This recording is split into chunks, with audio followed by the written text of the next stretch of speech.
On a beaucoup d'informations qui est donnée dans la question ici. Donc, euh, regardons qu'est-ce qu'on cherche à la fin. Évaluer la charge linéique.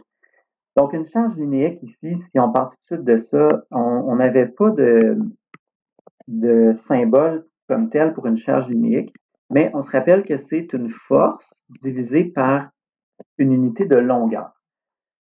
Donc, si on regarde qu'est-ce qu'on nous donne ici, le mur de briques d'une maison de 3 étages, ben, on sait qu'on a une hauteur de 8 mètres. Maintenant, on nous décrit chaque brique. Donc, la brique a 200 mm de longueur, 100 mm d'épaisseur, 67 mm de hauteur, incluant le joint de mortier. Alors, la seule information qui est vraiment nécessaire ici, c'est notre 100 mm ici pour l'épaisseur de la brique. Alors, le 200 mm ici, le joint de mortier de 10 mm, on s'en servira pas. Faut voir ça ici. Donc, le mur, si j'essaie de vous le dessiner en perspective, vous excuserez mon dessin s'il n'est pas parfait. Donc, on a ici l'épaisseur du mur. Ben, on va supposer qu'il y a exactement une brique de largeur. Donc, ça ici, une seule brique. Et la largeur d'une brique ici, c'était notre 100 mm qui est là. Donc, 100 mm de largeur. En termes de hauteur, ben, on dit qu'on a 8 mètres. Et là, maintenant, on n'a aucune information sur la longueur. Ça n'a aucune importance parce que, comme on veut la charge linéique, à la fin, on va diviser par une certaine longueur ici. Donc, ce qui est intéressant, c'est qu'on peut vraiment supposer n'importe quelle longueur ici. Alors, pour que ce soit le plus simple possible, je vais prendre 1 mètre. Donc, ça ici, c'est le mur. La valeur ici en millimètres, ça peut être une bonne idée de la mettre en mètres. Donc, 0,1 mètre. On se rappelle qu'on divise par 1000. Donc, pour avoir la charge linéique, j'ai besoin de connaître la force exercée par unité de longueur. Donc, le F ici, il est lié à quoi? Donc, la force, c'est le poids du mur. Et le poids, ben, c'est égal à masse du mur fois G, la constante gravitationnelle. Alors, si je veux trouver la masse du mur, ben, ici, je peux facilement trouver le volume. Vous voyez que j'ai une hauteur, une longueur, une épaisseur. L'équation que je vais utiliser, c'est mon équation de la masse volumique. Donc, ρ égale m sur v. Et comme je cherche la masse, m égale ρ fois le volume. Le volume ici, ben, je peux le calculer facilement. C'est une forme géométrique simple. La masse volumique, on me donne 1800. Donc, c'est la masse volumique moyenne de la brique, joint de mortier compris. Donc, la masse volumique du mur sera cette valeur-là ici, puisqu'il est constitué de briques. Donc, 1800 fois le volume. Donc, on a 8 mètres fois 1 mètre fois 0,1 mètre. Donc, ça me fait ici, pour 1 mètre de mur ici, là, ça fait une masse de 1440 kg. Ça, c'est pour une longueur de 1 mètre de mur. Si je veux avoir le poids, donc P égale mg, donc tout simplement, je multiplie ça ici, le 1440 fois 9,8, et j'ai donc ici, pour le poids, 14 100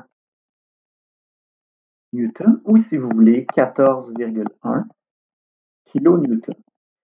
Donc maintenant, ce qui me reste à faire, je vous rappelle que ce que je voulais, c'était la charge linéique. Alors, j'ai déjà la force, qui est ici 14 100 newtons.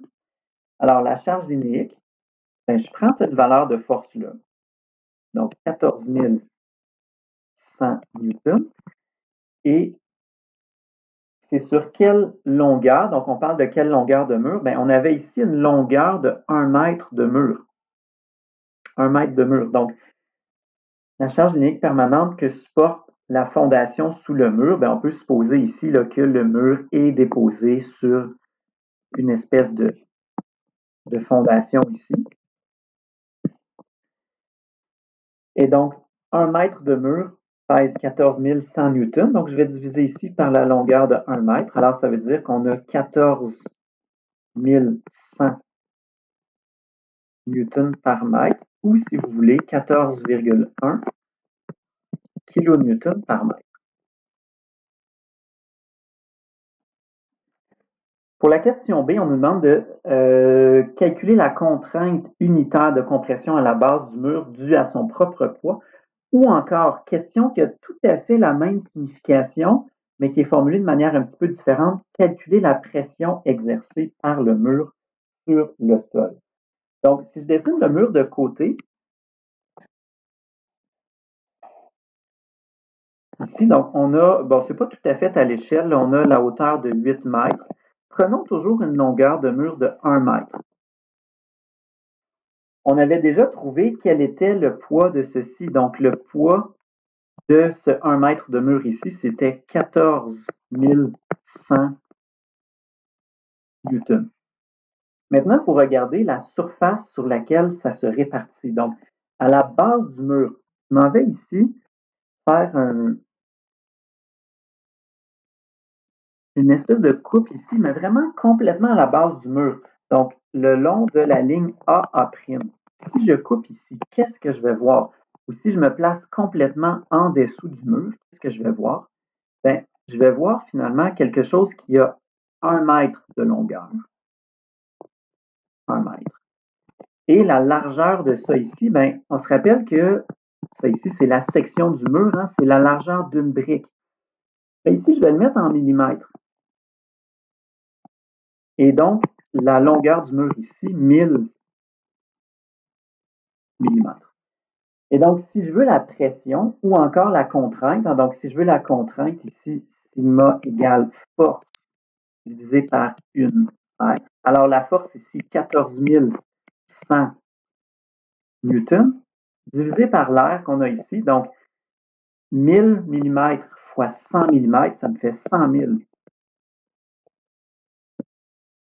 mm². Donc ici, j'ai des newtons sur des millimètres carrés. L'unité que ça va me donner, ça va être des mégapascales. Alors 0,141 mégapascales. Si la question qui vous est posée, c'est calculer la pression exercée par le mur sur le sol, bien écoutez, la question est exactement pareille. C'est exactement le même calcul. Donc la pression, c'est une force sur une unité d'air. Donc, quelle est la force ici? Bien, c'est le poids du mur ici, donc 14 100 newtons. C'est sûr que quand on calcule une pression, on va essayer de mettre l'air en mètres carrés. Donc ici, si c'est l'air qui est en mètres carrés, j'ai 1 mètre fois 0,1 mètre ici. Donc, ça me donne ici une aire là, qui est 0,1 mètre carré. Donc, la pression ici, alors les newtons ici divisé par 0,1 mètre carré. Donc, ça donne des pascals. Ça fait une pression de 141 000 pascals. Ou, si vous voulez, on peut l'exprimer en kilopascal en divisant par 1000, donc 141 kilopascal. Alors, toutes ces réponses-là ici, là, que ce soit 141 mégapascal, 141 000 pascal ou 141 kilopascal, sont toutes équivalentes.